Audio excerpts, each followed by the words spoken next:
विनावधीतमस्तु मा विद्विषावहै। ओम शांति शांति शांति।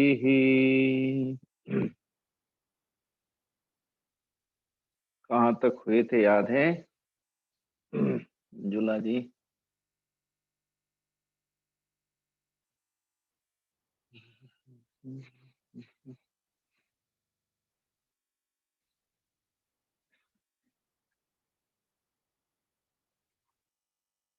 चौदहवा 15वां कर लिया था हमने, 16वें तक।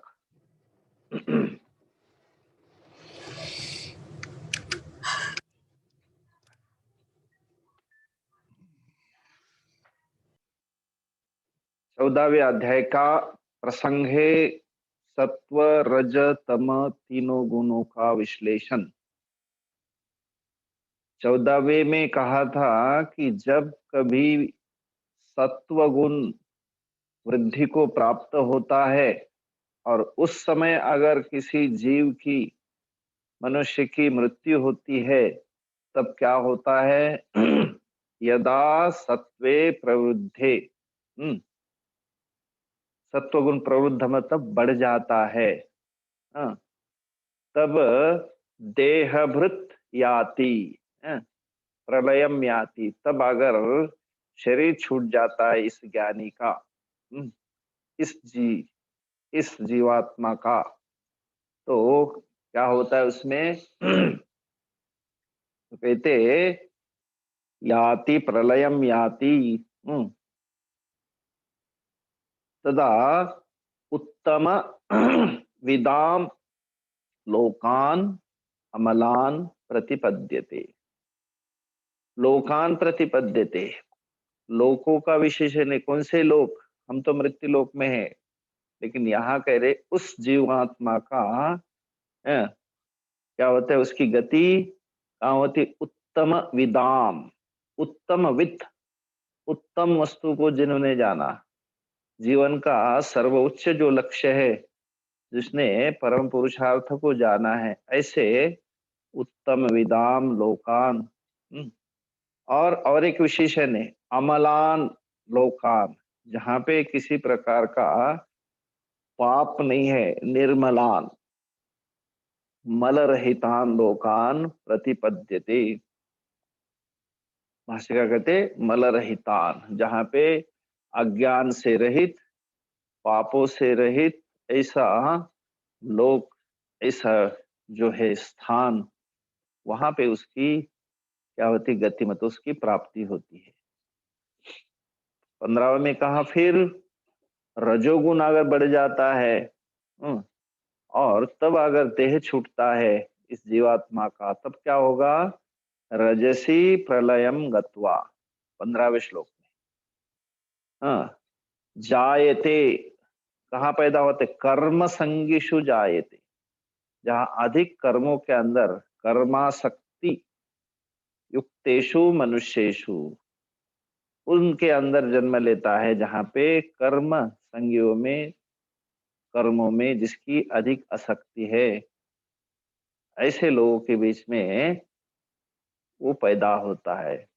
फिर कहा कि जिसकी तमोगुण अगर बढ़ जाता है और उस समय मृत्यु होती है, तो तथा प्रलीनः तमसी, तमसी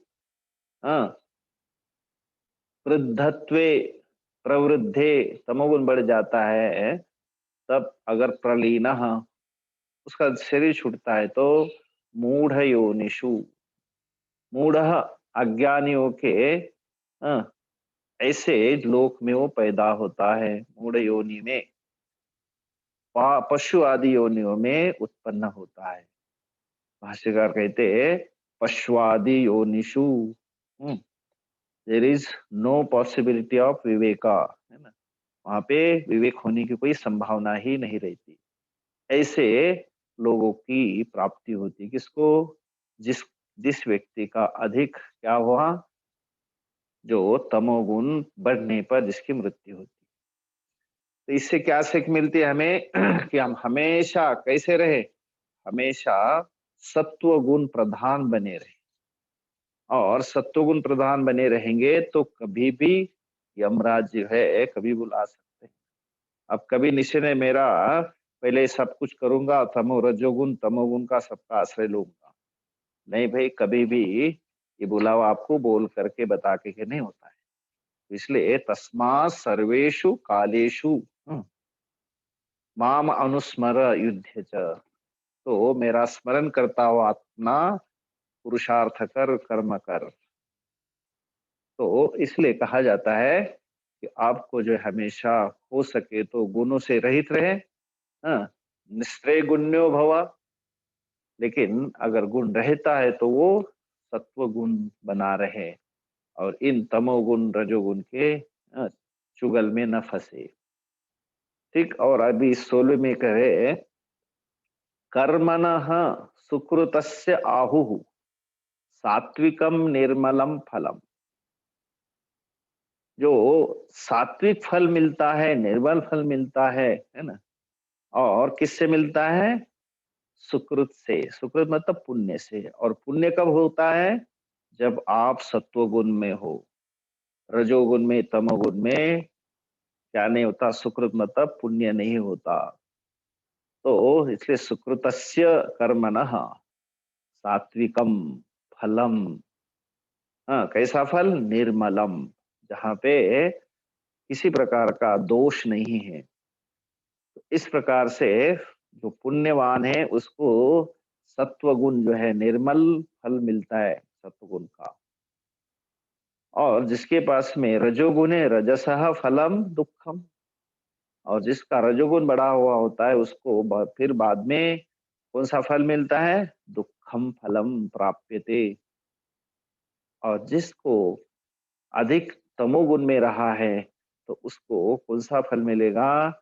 अज्ञानम तमसः फलम, अज्ञान रूपी फल की प्राप्ति होती है। तामसस्य कर्मणः अधर्मस्य पूर्ववत, तमोगुण तामस रूप अधर्म का, पाप कर्म का फल अज्ञान प्राप्त होता है। इसलिए सुकृत अगर मिलता है, सुकृतस्य सात्विकम फल। सुकृत मतलब जिसने पुण्य किया तो उसको अवश्य ही क्या मिलता है? पुण्य मिलता है। और पुण्य का फल सत्वगुण, असत्वगुण में व्यक्ति क्या होता है कि अच्छे कर्म कर सकता है कम से कम। अगला 17वां श्लोक, किम च गुणेभ्यः, फिर गुणों से क्या उत्पन्न होता है? सत्वा संजायते ज्ञानम,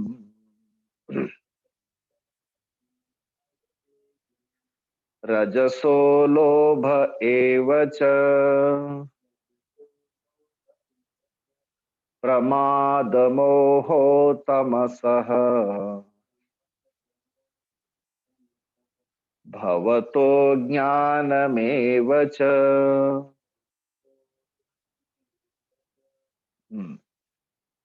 सत्वात् ज्ञानम संजायते, रजसः लोभ एव च, प्रमाद मोहो तमसः भवतः अज्ञानम एव च। अब उसी का, उन गुणों का जो है, गुणों से क्या उत्पन्न होता है? तो कह रहे कि ज्ञानम संजायते, ज्ञान की प्राप्ति होती है। उत्कर्ष प्राप्त होता है कब? सत्वात, है ना, सत्व गुण से। हाँ, लब्धात्मकात समुत्पद्यते। अगर सत्व गुण में आप वो तो प्रोत रहते, हमेशा सत्वगुण आपके ऊपर हावी रहता है, तो उससे क्या होता है? क्योंकि वो कोई भी ऐसा उल्टा काम नहीं करेगा, सही काम करेगा। तो अच्छा काम करने से पुण्य होगा, और पुण्य से फिर उसकी अंतकरण शुद्धि होगी, और अंतकरण शुद्धि का फल ज्ञान की प्राप्ति। हमारे अंदर कई प्रकार का मल, विक्षेप, आवरण, इस प्रकार के जो अंदर दोष रहते, उसके कारण हमें जो है ज्ञान की प्राप्ति नहीं होती। लेकिन जिसने सत्कर्म किए हैं, तो सत्कर्म का फल तो उसको पहले होता है उसके अंतःकरण शुद्धि, और उस पुण्य का फल अंतःकरण शुद्धि, और उसके बाद अंतःकरण शुद्धि से अपने आप ही ज्ञान की प्राप्ति होगी।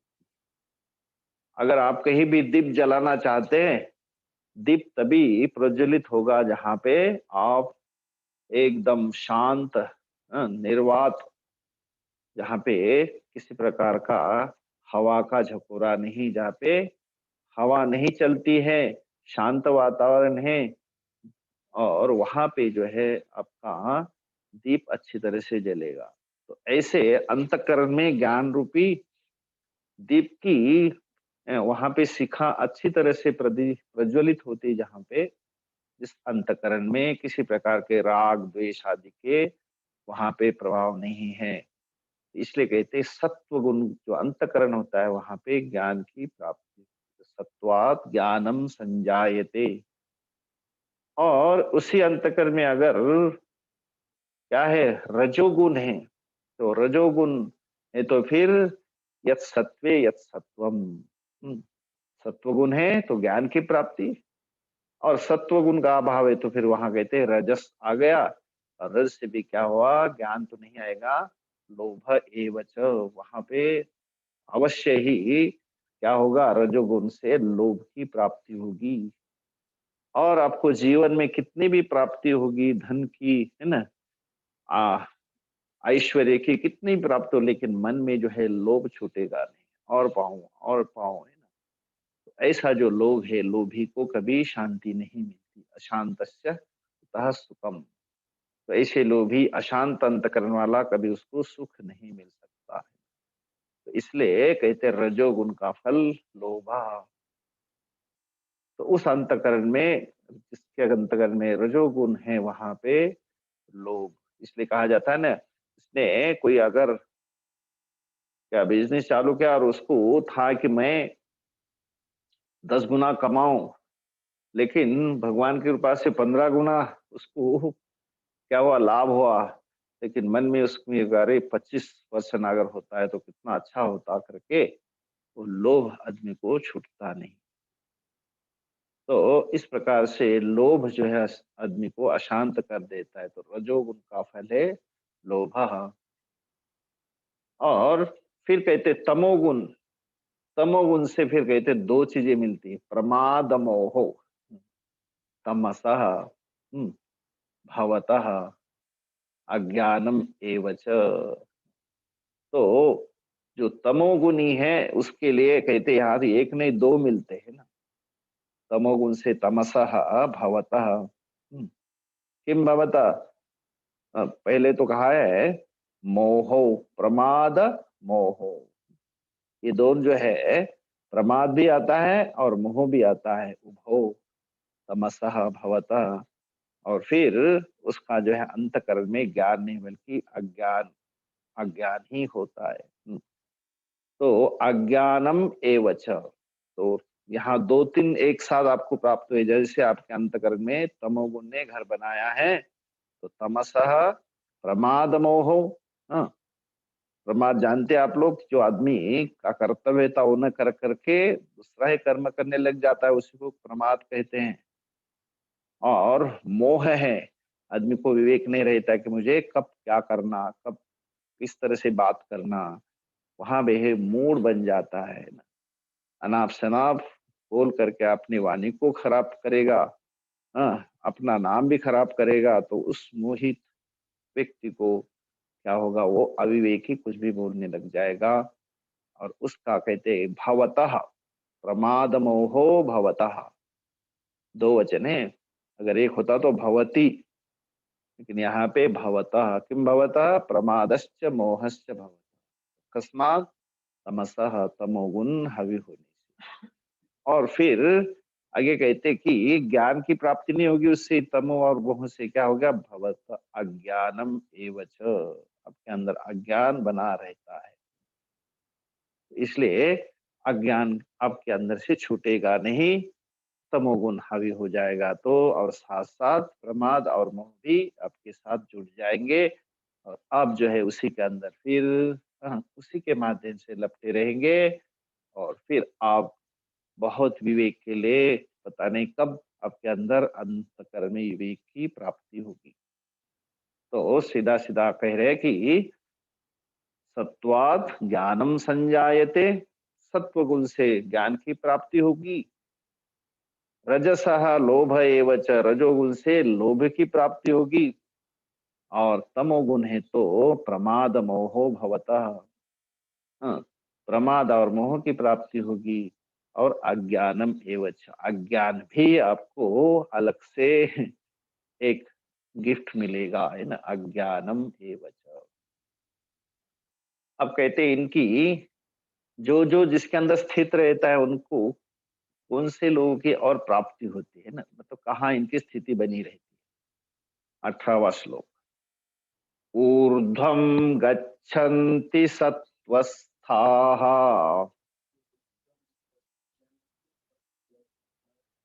मध्ये तिष्ठन्ति राजसाः,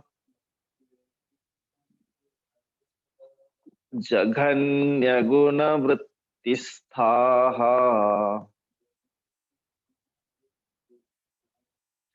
अधो गच्छन्ति तामसाः।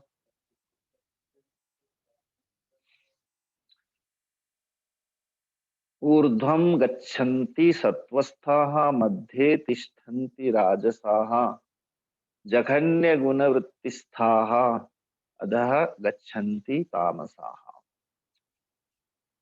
तो उसका रिजर्वेशन बनते, सत्वस्थाः कुत्र गच्छन्ति पूछेंगे तो कहते सत्व गुण जिनके अंदर है ना, हमेशा सत्व गुण में रहते, सात्विक भाव वाले, अंतकरण वाले, उन लोगों को कहाँ की, अ, कहाँ का स्थान प्राप्त होता है, कहाँ की स्थिति प्राप्त होती है, तो कहते सत्वस्थाः गच्छन्ति कुत्र, ऊर्ध्वं गच्छन्ति। जो ऊपर की ओर, कहने का मतलब जो जो तीन उत्तम, मध्यम और अधम जो लोग है उसके अंदर, ऊर्ध्व मतलब उत्तम लोगों के अंदर उनकी क्या होगी स्थिति, मतलब प्राप्ति होगी उनको, है ना। तो भाष्यकार कहते देवलोकादिषु उत्पद्यन्ते, उनको जो है कहा देवलोक आदि की उच्च लोगों में वो उत्पन्न होते। तो सत्वस्थाः ऊर्ध्वं गच्छन्ति, जिनके पास में पुण्य है, जिनके पास में अंतकरण हल्का है, जहां पे किसी प्रकार की कोई पाप का कोई पहाड़ बंधा हुआ नहीं है, इसलिए हल्के होने से, पुण्यवान होने से वो ऊपर उठ जाते हैं, ऊर्ध्वं गच्छन्ति, है ना। अच्छे देवताधि लोगों में उनकी प्राप्ति होती है।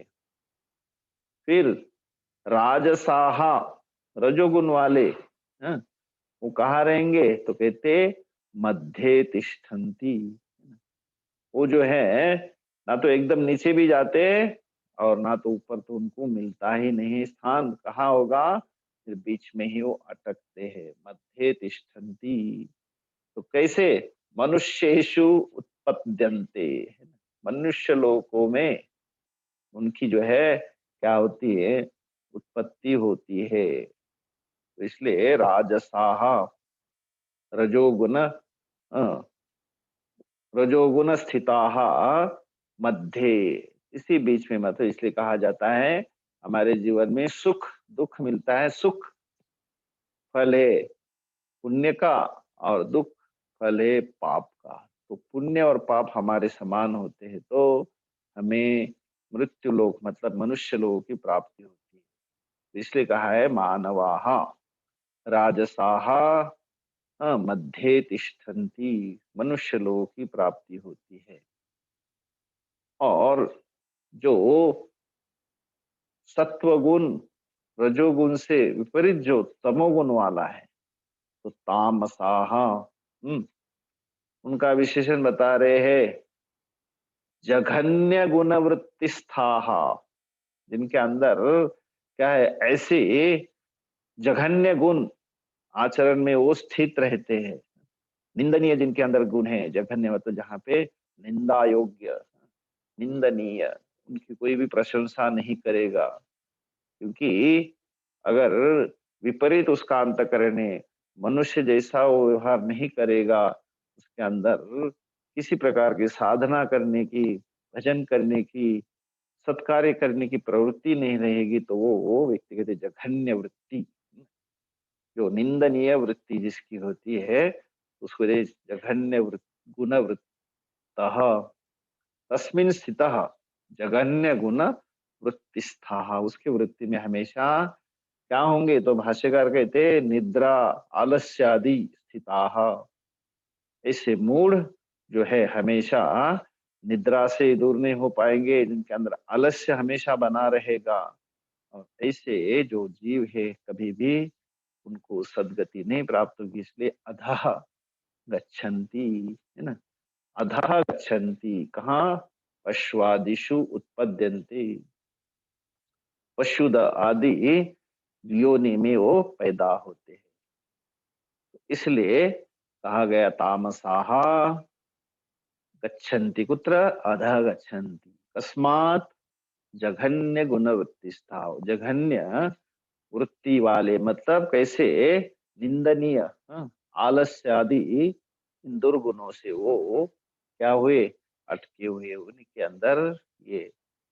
प्रमाद, आलस्य, निद्रा जो है इसे छूटती नहीं, तो इस प्रकार से लोग कहा अधः, तो देखना, ऊर्ध्वम मध्ये अधः, तो सत्वस्थाः ऊर्ध्वम गच्छन्ति, तामसाः मध्ये तिष्ठन्ति, और सॉरी राजसाः मध्ये तिष्ठन्ति, और तामसाः अधः गच्छन्ति, उनका अपना क्या सीधा जो है उनको क्या मिलता है, सीधा रिजर्वेशन होता है कि आपने ये कर्म किए तो आपको इसकी प्राप्ति होगी, तो इसलिए ये तीनों गुणों का यहाँ पर बता रहे कि इस प्रकार से उनकी प्राप्ति उनको होती है, ऊर्ध्वम गच्छन्ति, अधः मध्य तिष्ठन्ति, और ऊपरी अधः गच्छन्ति, जो बीच में नीचे चले जाते हैं। ठीक, 19वां, नान्यं गुणेभ्य कर्तारम् यदा द्रष्टानुपश्यति गुणेभ्यश्च परं वेत्ति मद्भावं सोऽधिगच्छति,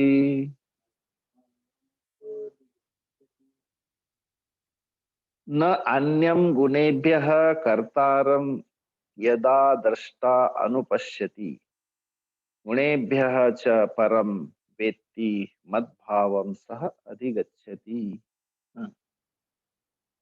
न अन्यं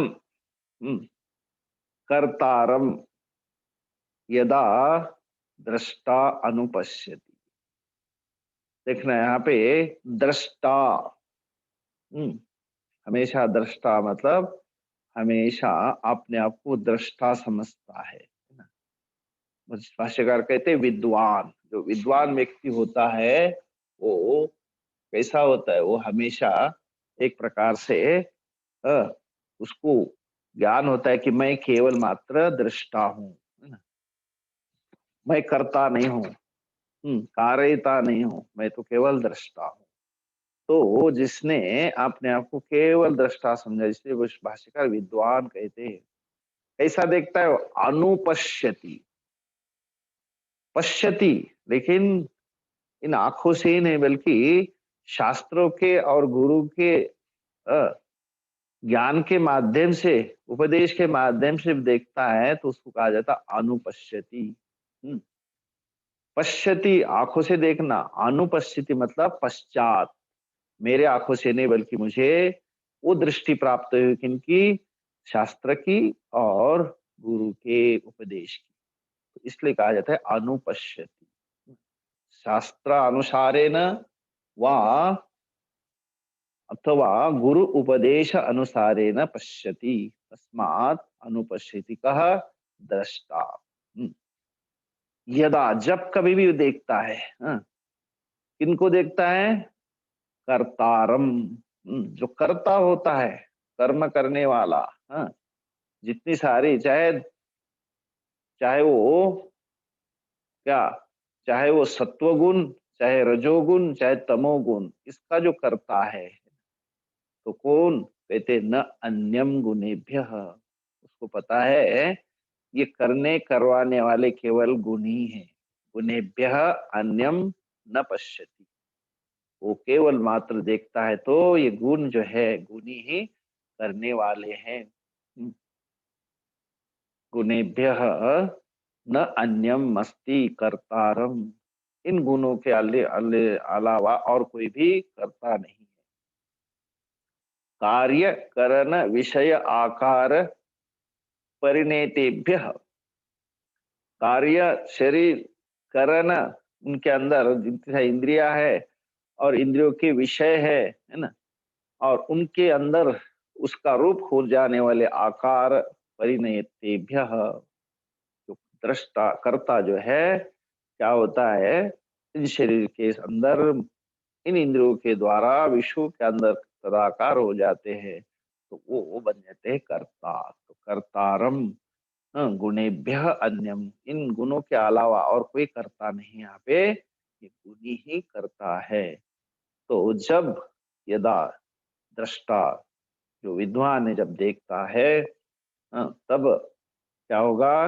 गुणेभ्य परम वेत्ति मद्भावम सह अधिगच्छति।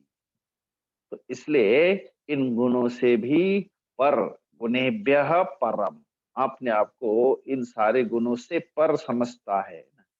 गुणा एव सर्व अवस्था सर्व कर्म नाम कर्ता। अगर मुझे कर्म करने के लिए पीछे से एक बलपूर्वक फोर्स होता है तो वो क्या है? वो मात्र गुणाहा एव, ये तीन गुणों में से कोई तो गुण होगा, वो मुझे जबरदस्ती जो है नीचे से पीछे से करवाता है। तो सर्वावस्था सर्वकर्मा कर्म नाम, सारे कर्मों को जो है मुझे ज्यादा अगर पीछे से बल देता है तो कौन? गुनाह कर्तारः एवं पश्यति। इस प्रकार से गुणेभ्य परम, जो इन गुणों से पर अपने आप को देखता है, क्योंकि गुण ही इसको कर्म में अधिक जो है लगाए रखते हैं। गुण व्यापार साक्षी भूतम वेत्ति, जो जो होता है उसको एक प्रकार से पीछे से अपने आप को देखता रहता है। इसलिए उपनिषद में आता है कि दो पक्षी है इस पेड़ के ऊपर बैठे हुए, एक जीवात्मा और एक साक्षी परमात्मा ईश्वर रूप से। तो जीवात्मा अपने आप को कर्ता भोक्ता मानता है ना, तो द्वा सुपर्णा सयुजा सखायाम समान वृक्षो परिचस्व जाते, तयोः अन्यम पिप्पलम स्वादुवत्ति न अन्यम परिचाकशीति। जो जीवात्मा जो है यहाँ इस शरीर में रहता हुआ क्या करता है? इस पीपल का मतलब फलों का, ये वृक्ष जो है, ये शरीर वृक्ष है, उसके अंदर जो है कर्म कर करके उस कर्म का फल चखता है। अच्छा क्या तो मैंने किया, बुरा क्या तो किसी के ऊपर उंगली उठाता है। तो इस प्रकार से वो जीवात्मा अहंकारी जो है कर्म करता है, और वो फल भी भोगता है। और दूसरा जो है कौन सा है? दूसरा जो है साक्षी रूप से रहता है, न अन्यम किमपि न करोति, केवल मात्र पर पीछे से वो देखता है, परिचाकशीति, केवल देखता है। तो ये जीवात्मा और परमात्मा का एक उदाहरण दिया है शरीर के अंदर ही। तो यहाँ उसी श्लोक को यहाँ समझाते, इसी श्लोक में उसी का अर्थ है कर्तारम गुणेभ्य अन्यम न अनुपश्यति, गुणों के अलावा कोई करता नहीं है, गुण ही मुझे कराते हैं। और मैं इन गुणों के अंदर नहीं हूं, गुणेभ्य परम वेत्ति, और उन गुणों से अपने आप को वो पर मानता है। गुणों का गुणों के अंदर नहीं, गुणों से वो पर है, भिन्न है ना, और उससे अलिप्त है, ऐसा अपने आप को वेत्ती मतलब जानाति, परम वेत्ती। फिर क्या होगा, अगर ऐसा जानता है तो फिर कहते मद भावम, वो जो है मेरे भाव को प्राप्त होता है ना। हाँ, मद भावम का अर्थ क्या है कि वो फिर उसके अंदर मेरे से उनके बीच में कोई भी दूरी नहीं रहती है ना। इसे कहा जाता है ना, जब गुरु का शास्त्र के माध्यम से उपदेश मिलता है कि तत्त्वम असि, वह सबका कारण जो है आप हो, तत्त्वमसि। और इस उपदेश को फिर अपने जीवन में घटाता है तो वो फिर धीरे धीरे धीरे अपने आप को जो तत्त्वमसि, इस तत्त्वमसि महावाक्य को फिर दूसरे महावाक्य में कन्वर्ट करता है। कैसे? तत्त्वमसि को अहम ब्रह्मास्मि, जो शास्त्र ने गुरु के माध्यम से कहा है कि तत्वम तत् सच्चिदानंद स्वरूपम ब्रह्मत्वम अस्मि, इस प्रकार से जब उपदेश मिलता है तो वो अपने आप को अलग समझता है। अहम ब्रह्म अस्मि, एतत् न शरीरम न एतत् त्रिगुणात्मकम, ये सारे के सारे विकार है वो प्रकृति के हैं और मैं उनसे पर हूँ, इस प्रकार से परम वेत्ति आत्मानम, किससे पर? गुणेभ्यः च, इन गुणों से अपने आप को पर समझता है। और तब जाकर के फिर वो मेरे से उसकी कोई दूरी नहीं रहती, मद भावम, है ना। जैसे सागर में मिला हुआ बूंद, एक पानी का बूंद जब तक दूर था तब तक तो अपने आप को अलग मानता है, लेकिन जैसे वो एक बूंद पानी समुद्र में एक होता है तो फिर अपने आप को उससे बिल्कुल अभिन्न, बिल्कुल एक मानता है कि मैं ही क्या हूँ, ये अथाह समुद्र। इस प्रकार से ये जीव अपने आप को मानने वाला करता भोक्ता, भगवान कहते मद भावम वेत्ति सह अधिगच्छति, मद भावम, मुझे वो प्राप्त होता है, फिर उसके अंदर कोई भी किसी प्रकार का भेद नहीं रहता। तो इस प्रकार से इस 19 वाले में भगवान ने अपने आप को कहा कि ये गुणों से पर है, जो करता है ये गुण है, गुणेभ्यः अन्यम कर्तारम दृष्टा न अनुपश्यति, गुण ही कराते हैं, इसके अलावा कोई दृष्टा यहाँ पे कर्म करने वाला नहीं है। जो इस प्रकार से अपने आप को गुण से पर मानता है, गुणेभ्यः परम वेत्ति सह मद्भावम अधिगच्छति, वो मुझे प्राप्त करता है। 20वां, कथम अधिगच्छति, कैसे वो अपने आप को मुक्त होता है, अमृत को प्राप्त करता है। 20वां, गुणानेतानतीत्यत्रिन्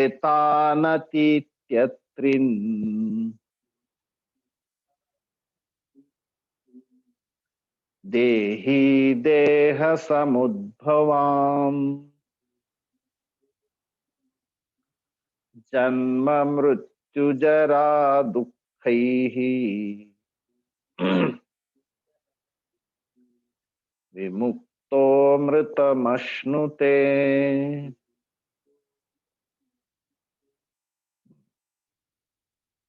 गुणान एतान आतिथ्य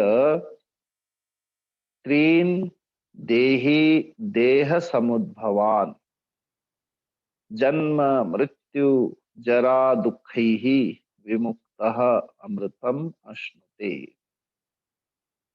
अमृतम अश्नुते, देहि अमृतम अश्नुते, ये मुख्य वाक्य है इसका।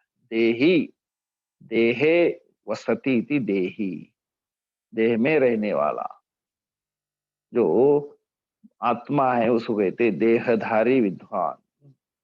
तो देहि अमृतम अश्नुते, उसको प्राप्त करता है कब?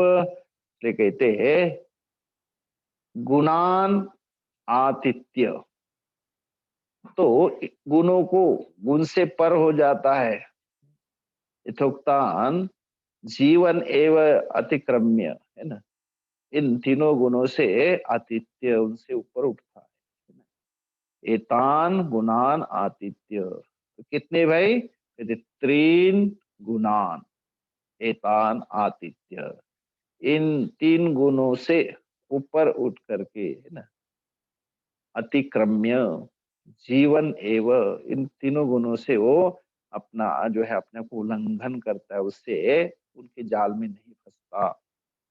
हाँ, तो भाष्यकार कहते जी जीवन एवं, सब लोग मरने के बाद तो मुक्त होंगे ऐसे आप मानते हैं, लेकिन जरूरी नहीं है। और कुछ सूर्यकार है इसको, फिर जिसको मुक्त होना है उसको मरना पड़ेगा। तो कहते भाष्यकार कहते डरने की जरूरत नहीं, आप जीते जी भी इस स्थिति को प्राप्त कर सकते। तो एतान तीन गुणान आतिथ्य, इन सत्व रज तम, इन तीनों गुणों का आप क्या कहते उल्लंघन, मतलब उसको आप उत्क्रमण कर सकते। कब? जीवन अवस्था में ही।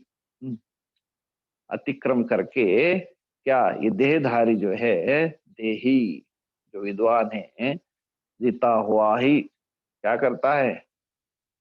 अमृतम अश्नुते विमुक्त, मुक्त हो करके किससे?